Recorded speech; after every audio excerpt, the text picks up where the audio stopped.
עידית וגל, בתל אביב זה בצע, אחוז הגירושים כמעט 30%.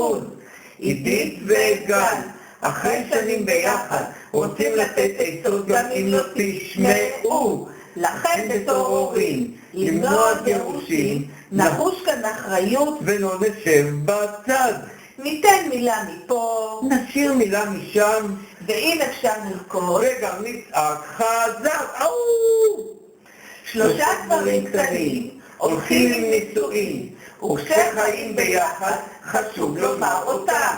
אחרי קצת ויכוחים, עשינו קצת חושבים, סיכמנו את עצמנו בכמה מילים. לשמור על עצמיות וקצת ילדותיות, ולהשלים את דמות בן זוג, אך לא להידמות. וכל אחד עושה את מה שהוא אוהב, אבל חשוב גם לכבד אחד את השני.